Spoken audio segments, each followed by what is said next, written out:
Welcome back to another episode of Catching Up with Coach. Trade rumors swirling all over the place right now. They're everywhere. It seems like every team is linked to someone. Miami linked to Ja Morant, Atlanta linked to Anthony Davis. Then you got the Raptors who've been linked to both. You got the Raptors who have been linked to Domantas Sabonis, which not shocking to me, but it's hard to say that's the right center you would want for this team.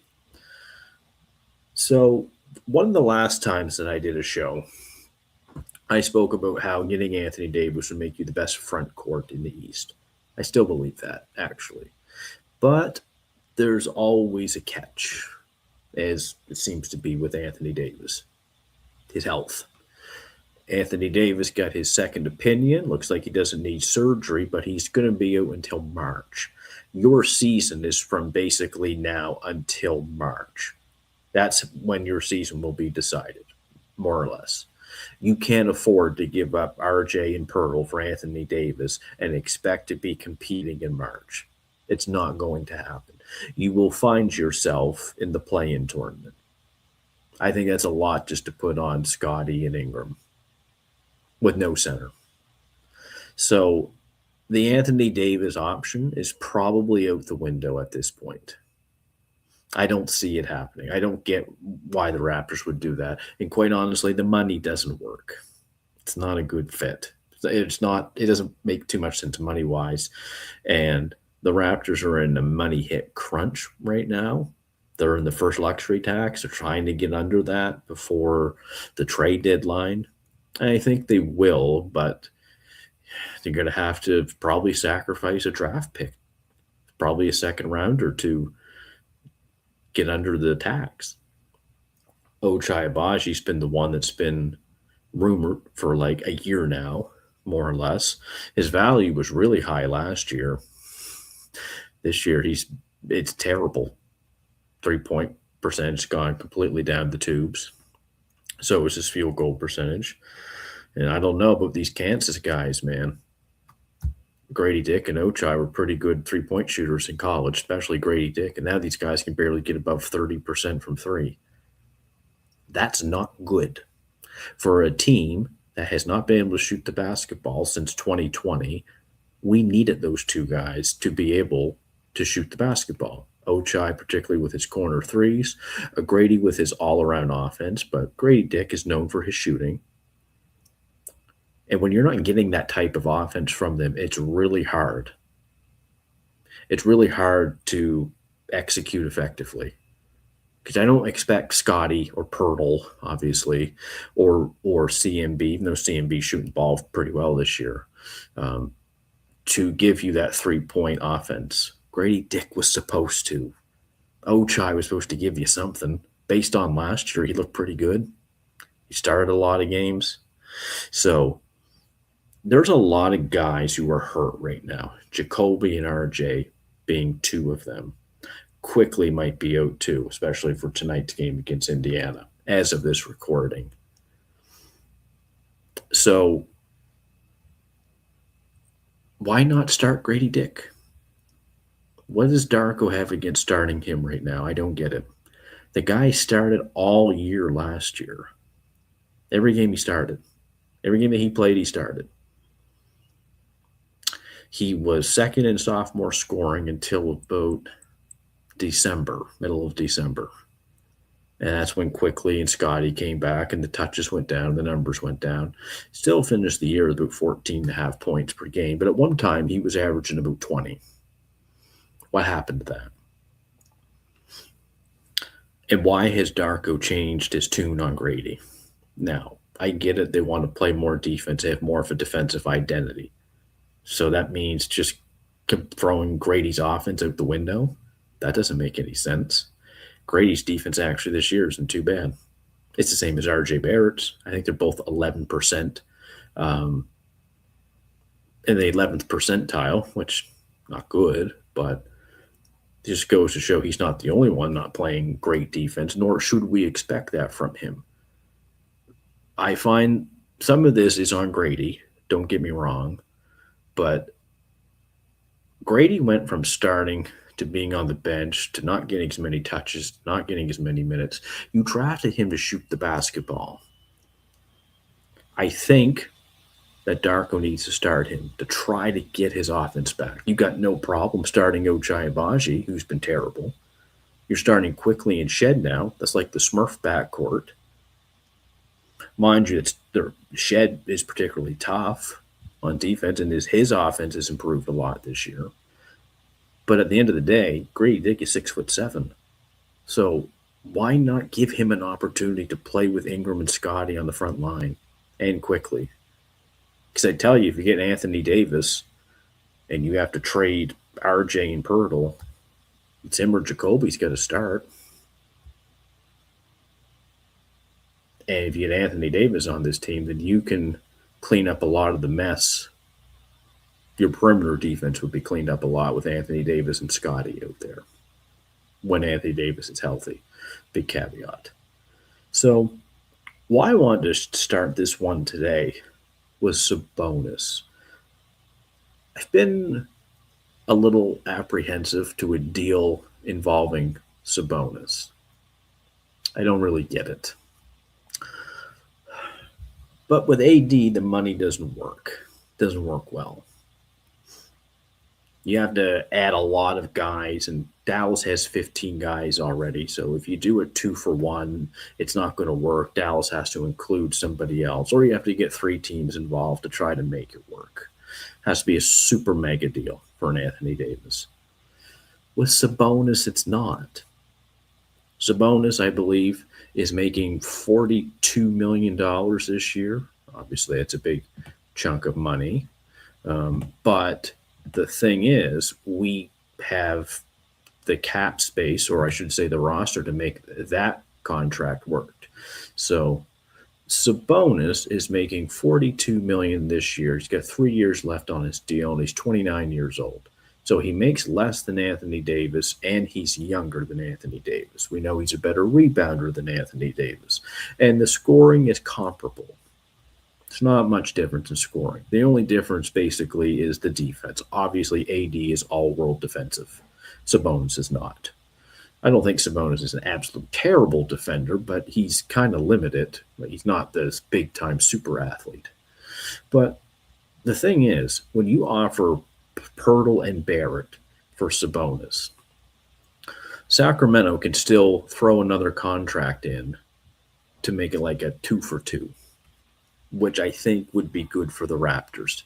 We already got 14 players right now on the roster. You don't want to go down to have 13 contracts. So you should be able to take somebody else back to make the money work.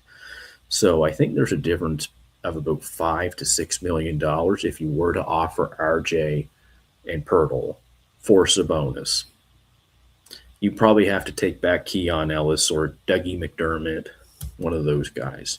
Ellis would be fine because you're losing a guard in RJ, and you kind of take a guard back. And it's a very small contract. So, oddly enough, I'm becoming more warm to the idea of Sabonis. Here's the main reason why. Money, obviously, is part of it. The Raptors are a top 5 defense without Pirtle this year. Top 5 without Pirtle. A 7-footer, a guy who, for the most part, the last couple of years has been a pretty steady defender. Not great, but average, above average.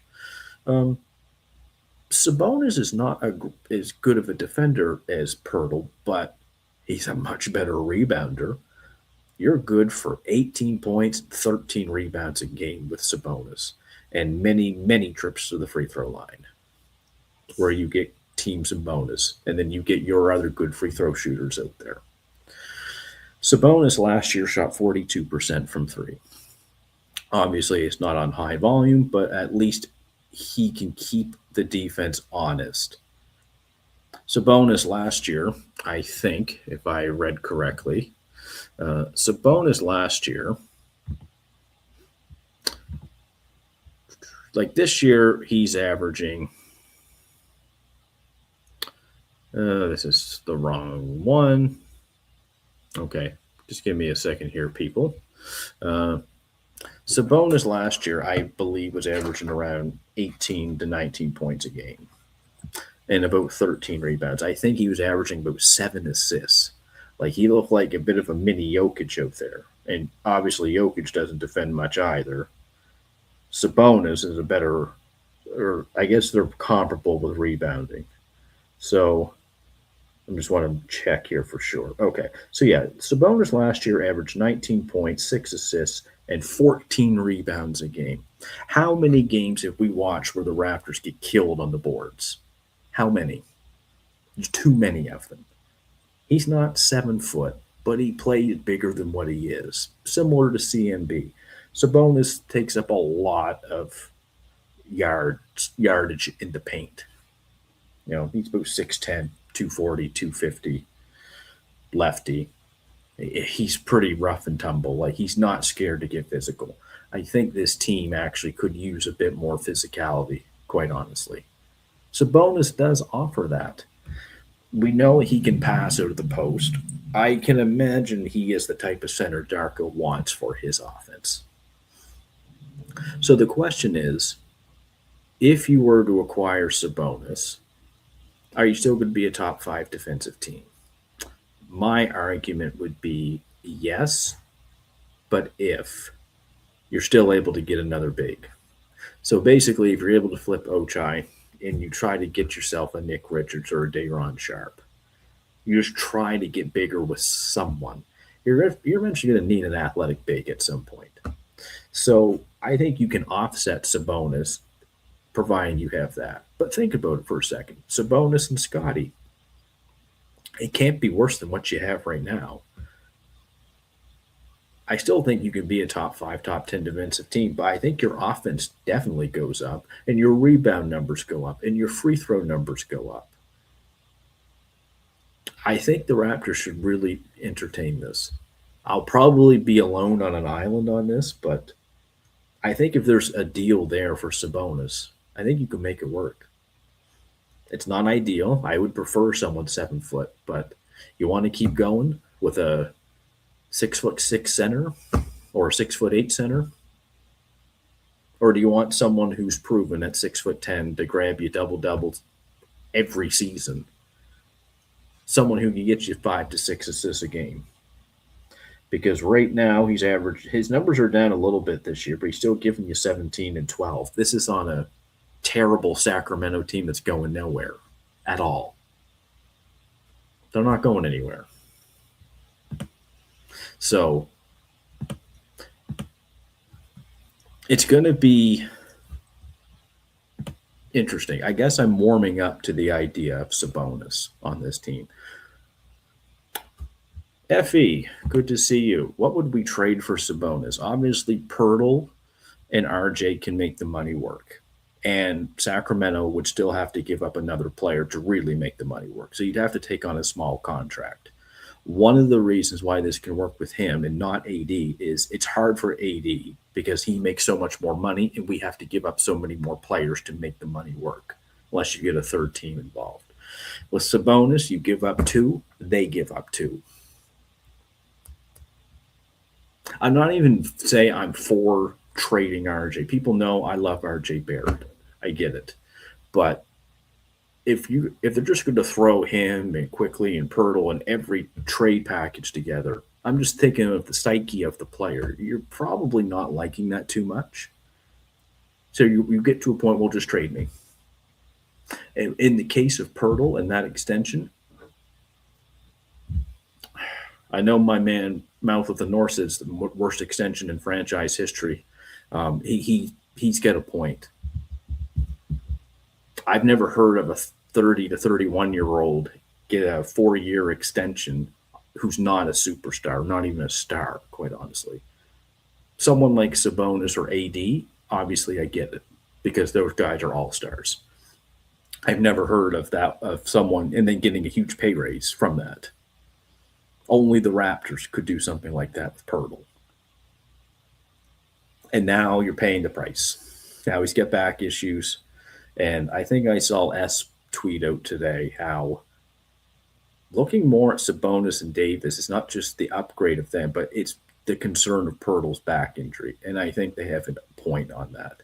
I think the back injury is worse than what it is. Now, Sabonis is hurt right now, but Sabonis was going to be, he was out 4 to 5 weeks back in the middle of December. So I'm anticipating he should be back within a week or two. So you would have him back. With Anthony Davis, you're not getting him back until March. The season's over by that point. There could be something here, I think, with Sabonis. Effie, any draft picks? Probably. You probably get to put a protected pick in there. I would be very hesitant to put in a 2026 pick. Sacramento will want one, and they should. Sabonis is their biggest, he's their most important player. It's not DeMar, it's not Zach LaVine, it's Sabonis. So you'd have to give up at least a pick.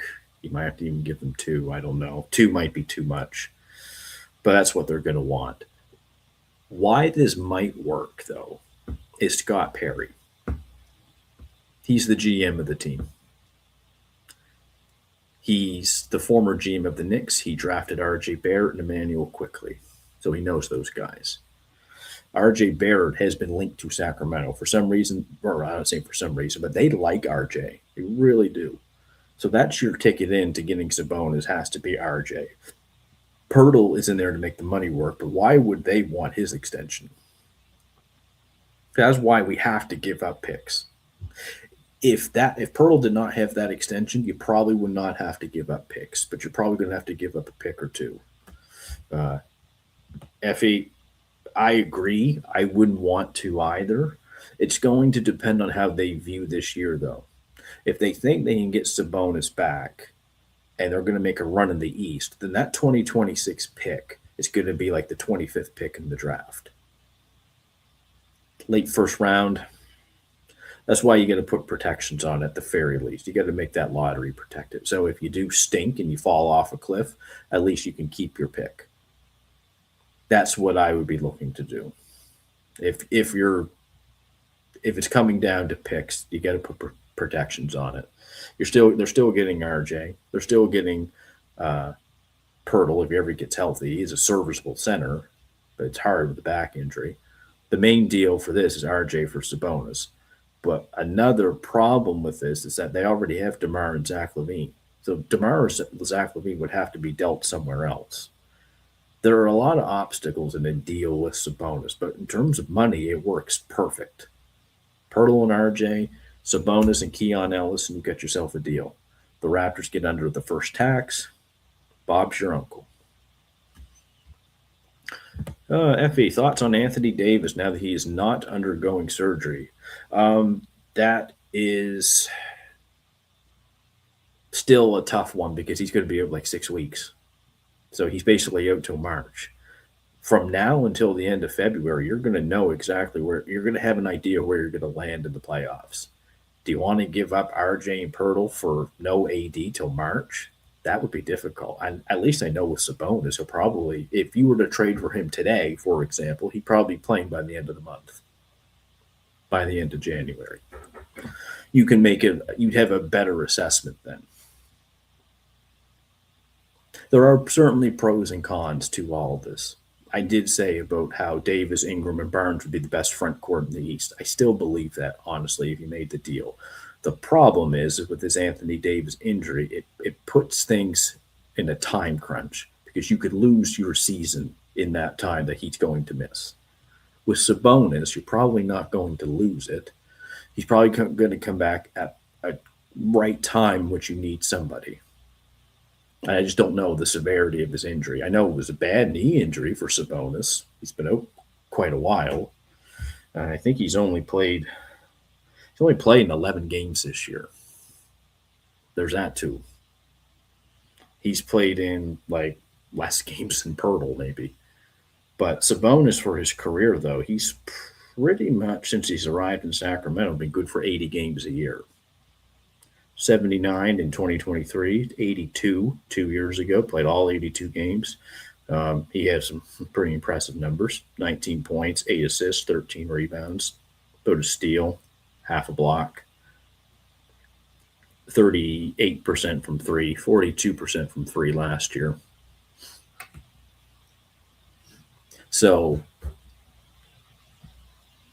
there are certainly pros to going for Sabonis over Anthony Davis right now. Not talent for talent, but the other factors that go into a season, contract, age, injury health, all that kind of stuff. FE, Sabonis still has 2 more years, 45 and 48. Yeah. Anthony Davis got like 40 something late high. I don't know what Anthony Davis has actually. I'd have to look that up for sure. But Anthony Davis, it's much higher. I think with the Sabonis, you can manage that a bit better because he's in his prime. I think AD is leaving his prime. I think you might have a year or two left. That's it. I think with Sabonis, I think you still have maybe three good years left of him, right when that contract is ending.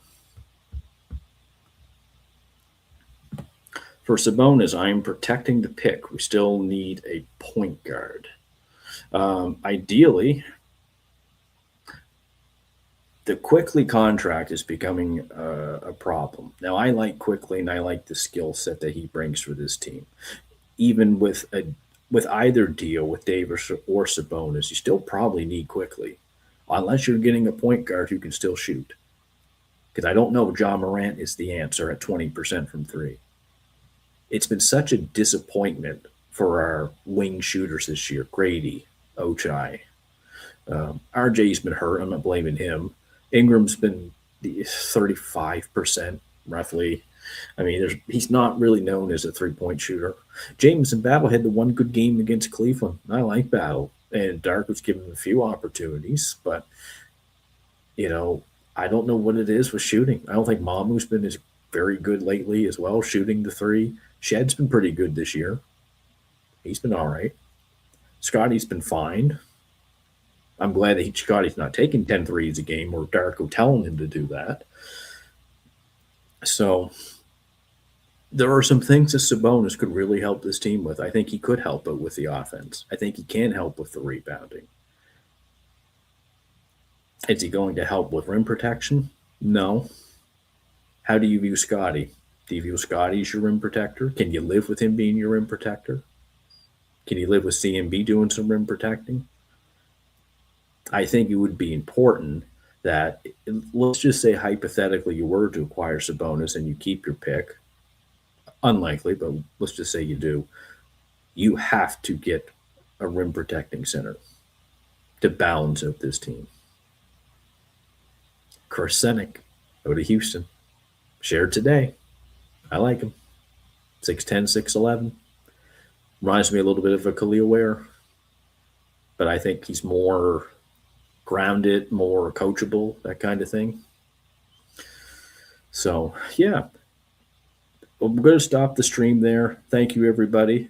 So, yeah, I'm buying into some Sabonis stock if he's healthy.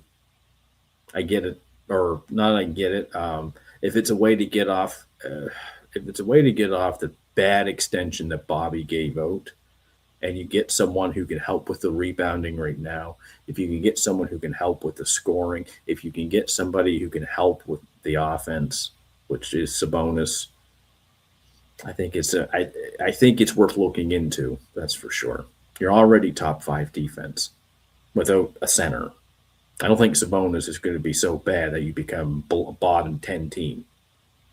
I think you could still at least remain top 10, but your offense goes up.